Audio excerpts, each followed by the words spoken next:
You've been in post for a year now, and I wondered if you could give us a quick vignette, a picture of what you think the UK, what you want the UK to look like in 3 years' time after the first term or so of your premiership. I want people to feel better off, and there has to be a central focus on living standards. I want them to feel, as they will, that the health service is working much better, is there for them and their families in a way that it hasn't been for many years. And I want them to feel safe and secure both in their immediate neighbourhood and as a country, both our borders and national security and defence. So they're the three things that I'm focused on more than anything else, those three things. I want them to feel that we've cleared up the mess that we inherited after the election. It was a huge mess because we had a broken economy and broken public services, and that we're on the road to rebuilding the country.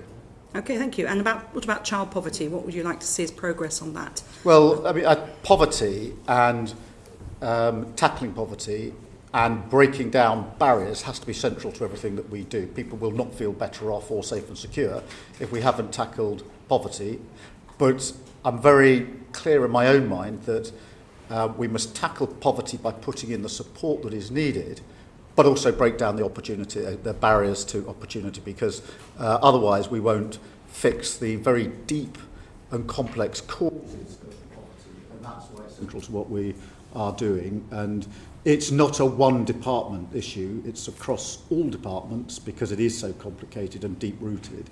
But it's got to be more than just support to deal with poverty as it is today, but also to put in place the measures to ensure that people can get out of poverty and stay out of poverty. And that's why, broadly speaking, the strategy we've adopted has four limbs to it. The first is to increase income, the money coming into people's pockets, if you like, into their household, to decrease costs to them, to strengthen the local support they have, particularly back into work, but in other ways, and to boost financial resilience.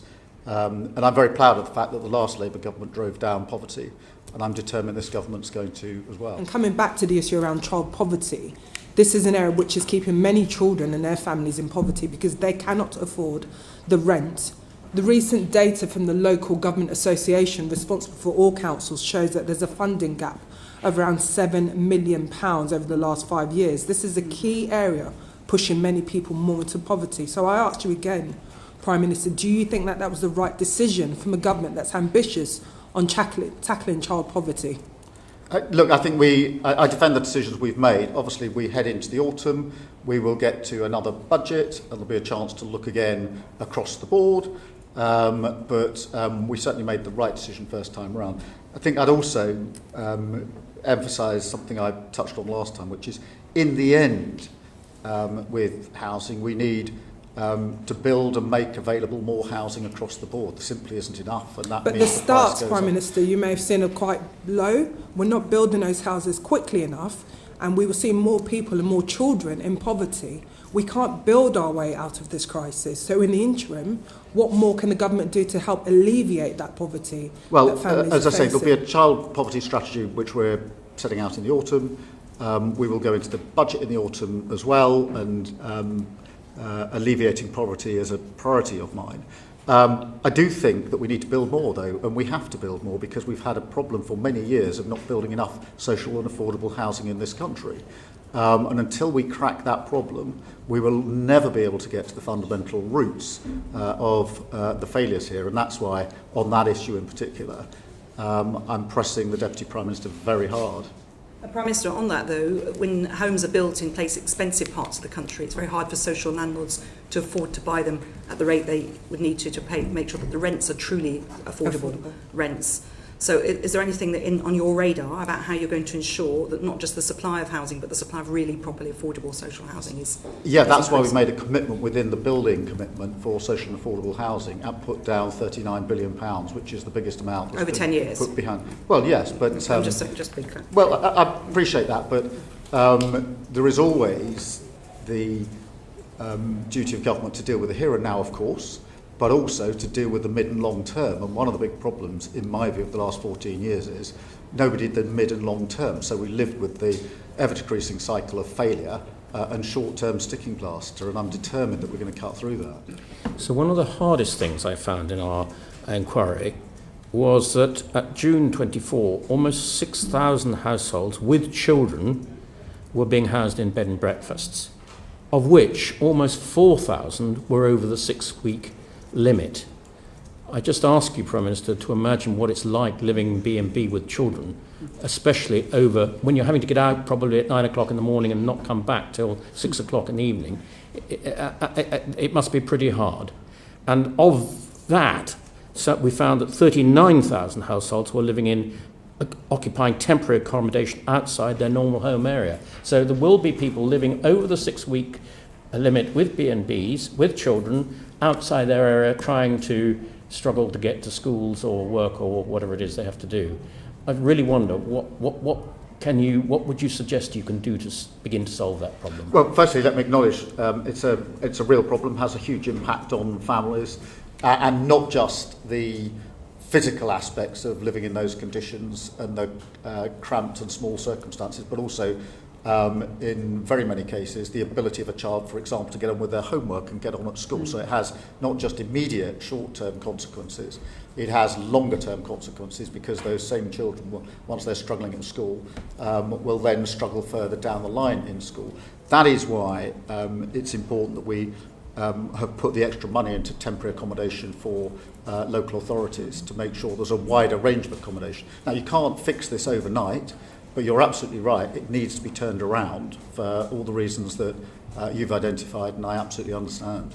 Thank you very much. Florence Thank you, Eshley. Just on that, Prime Minister, every homeless child means a child missing school, a child missing out on a vital and welcome breakfast club that your government have committed to, a child or adult missing out on those extra hospital appointments because they don't have a safe and secure home to go to. We are seeing councils at breaking point because of the additional money spent on temporary accommodations. A number of councils declaring bankrupt because of temporary accommodation. This is not sustainable. And I come back to some of the measures that have been taken by the government. So just to ask, do you feel, Prime Minister, then, that we do need to have an urgent reset in local government funding to look at these long-term solutions and key pressures facing councils up and down the country? Prime Minister.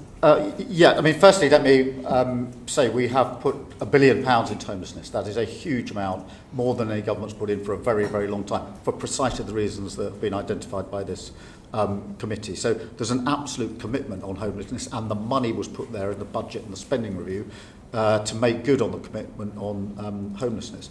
On the wider question of local authority funding, yes, I do think it needs a review. I've long thought it needs a review, amongst other things. We need multi-year settlements. There are no end of local authorities that say to me, because it's a year-on-year allocation of money, we can't use the money as effectively as we might otherwise be able to do. There are, I don't know how many local authorities who say to me, until you fix, as we are now doing, the no-fault eviction problem, you'll have a homelessness problem, and the bill will be picked up by local authorities. That's why we brought in the provisions to get rid of no-fault evictions. So I absolutely agree with you. This needs review, it needs change. We've started the process of change, and they would be, as it were, the top contenders that, for me, of what we're getting on with to bring about a material change as quickly as we can. Okay, that's good. So it'll be good to know when we'll expect to see some of those changes and the extra investment, and if it's something that... Well, the investment in homelessness has gone in already. I mean, the money's been made available. When do you expect to see a change? Well, as soon as possible. I've got the Deputy Prime Minister project managing this. We're looking across the numbers, we're getting the money to where it needs to be, but the financial commitment and the political commitment are in place, and the Deputy Prime Minister is pretty focused.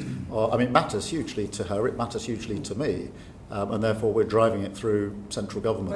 I talked earlier about your vision in 3 years. I mean, you're saying in 3 years, in the next year, you'll see a difference. When do you think we'll see the actual difference on the ground? Because in homelessness or living standards more generally? Well, on this particular issue, on housing and home and temporary accommodation. Oh, I want the money going into temporary accommodation, I want to see having immediate effect. In other words, more accommodation available. Now, obviously, it'll take some time to get it into place. But where is this accommodation going to come from? This isn't a delayed project. Well, in terms of what can be built, what can be arranged, what can be taken by councils and repurposed, is a central focus of what we're doing. But I'm impatient for this change to be driven through. There's no desire on government for this to take any longer than it needs to take to be done effectively and properly. It's just that we've got Home Office bidding for homes for asylum seekers. We've got councils bidding for the same homeless for the properties. same properties. Everyone's driving up the price, driving up the cost. procurement I know, from the government. which is why I'm so furious at the last government for leaving tens of thousands of asylum seekers unprocessed with nowhere to live other than accommodation paid for by the taxpayer. Are you planning to build homes or put people into... Well, we have to do a number of things. We do have to build, of course. But that won't happen in the next year. We have to take over other accommodation. We have to drive down the asylum lists. There is so no just a big pinpoint before. What other accommodation precisely are you planning to take over to provide temporary accommodation for families? Oh, there's lots of housing in many local authorities that can be used, and we're identifying where it can be used.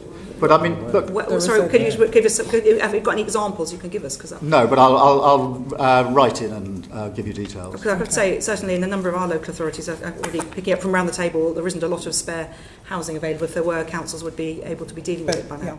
Well, exactly, which is why leaving a huge tens of thousands of unprocessed asylum seekers that need to be housed is a huge problem for so this government. you'll be putting homeless families into those hotels?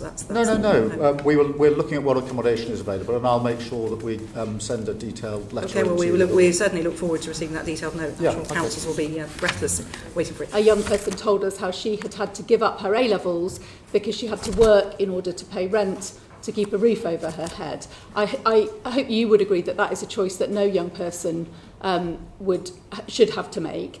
And as a consequence of that evidence, my committee's recommended that young care experienced people need more support at the age of 18, both with accommodation and with their living costs, to stop them being trapped in poverty for a lifetime.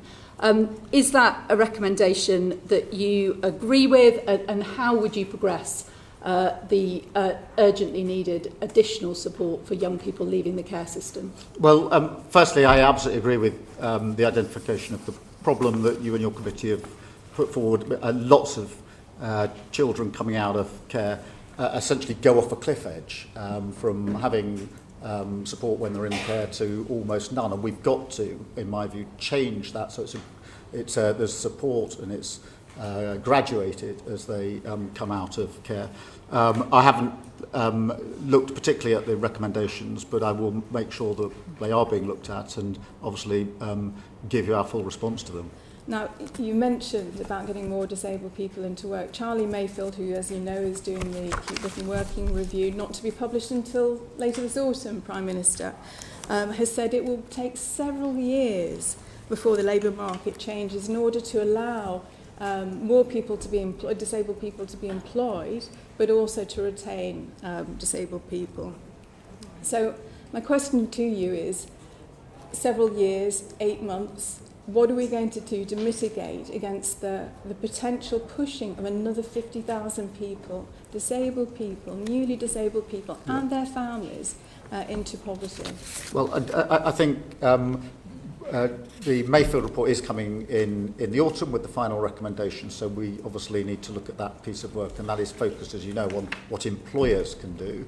I don't accept that everything is going to take years. Some changes do take years, but not all changes take years, and we have to do work in the interim to give that support to those with disabilities. What specifically had you in mind, given that we've had a disability employment gap for, well over 10 years? Well, I think there's a lot of work can be done with employers to encourage them to take on and to retain. That doesn't need primary legislation. I've seen pilot examples of it across the country, which I'd like to see many more of, that have been very, very successful. So, yes, I accept that, if you want to pass legislation, it'll probably take some time. I don't accept that every change that is needed, some of them that I've seen for myself have been quite effective. Prime Minister, I just wanted to go back to my first point about doing things differently. This was poor legislation. It was designed to save money for the Treasury by cutting support to sick and disabled people. It was so far removed from Labour values of fairness and social justice, let alone compassion and common decency. I have to say I felt ashamed. So what are the values that will underpin the government in terms of the policy making going forward, so that we avoid the harms, the potential harms and the real harms that people are going to face, disabled people, vulnerable people are going to face? I think this is a really important Labour value. I think the fact that there are nearly 1 million young people out of work, not earning or learning, is a huge challenge for our country. And none of us should be accepting of a system that operates like that. It is broken, it needs to be mended. All the evidence is that if you're on benefits and out of work at that young age, the likelihood of ever getting into good, well-paid, secure employment goes down, down, down for the rest of your life. 1 in 10 working age people out of work and 3 million locked out for health-related reasons. It is no wonder that almost everybody says the system is broken and it's got to be changed. And I'm glad that we've started the process of change. I'm not going to pretend that we got everything right in recent weeks, but we do need to reform the system, and we should take that on as a Labour argument, in my view. Couldn't agree more. Everybody agrees that reform needs to happen. It is a broken system. But reform does not, you mentioned right at the beginning in your introduction, reform does not mean cuts to household incomes of already struggling households. We must do better, Prime Minister. You mentioned about reducing poverty. This had the potential of actually increasing it.